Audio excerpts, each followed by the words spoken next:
love you, Allah. Now the next incident I'll share with you is actually Jibrael giving advice in a very subtle way, but it's profound advice as well. This narration that I'm about to share with you is so profound.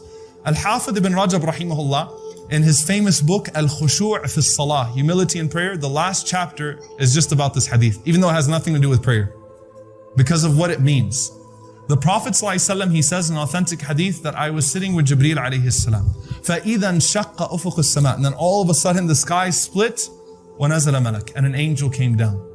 فَأَقْبَلَ إِلَيْنَا, and he started to come close to us. Now you want to know what makes this narration so strange? Rasulullah ﷺ says, فَلَمَّا رَآهُ جِبْرِيلٌ تَصَاغَرَ.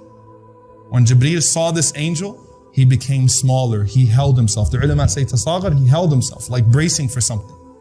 The angel came to the Prophet ﷺ and said, Ya Rasulullah, O Messenger of Allah, Inni Rasulullahi ilayk. I'm a messenger that's been sent to you from God.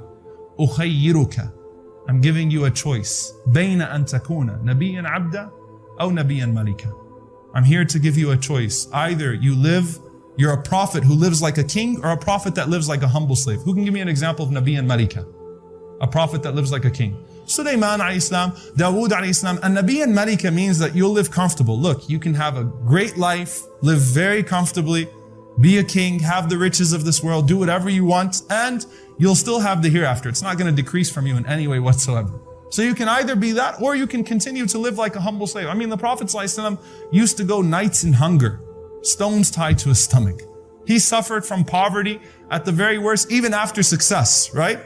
So you have a choice now. So the Prophet ﷺ said, فَنَظَرْتُ إِلَى جِبْرِيلٍ. I looked at Jibreel. He said, فَأَشَارَ إِلَيَّ أَن تَوَاضَعْ. Jibreel did this. So the Prophet ﷺ said, I said to him, بَلْ نَبِيًّا عَبْدًا.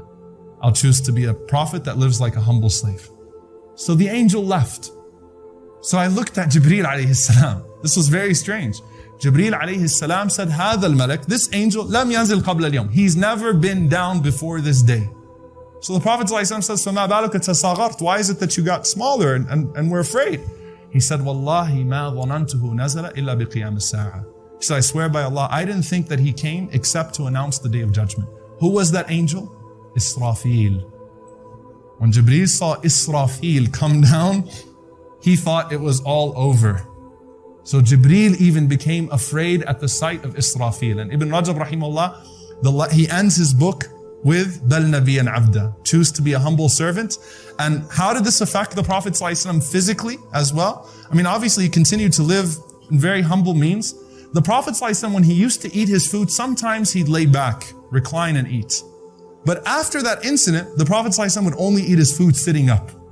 So the Sahaba asked him, Ya Rasulullah, why is it that you only eat your food sitting up? He said, because this is more befitting for Nabiyyan Abda, for a prophet that will live like a humble slave. So it affected the Prophet ﷺ. That incident actually affected the Prophet ﷺ.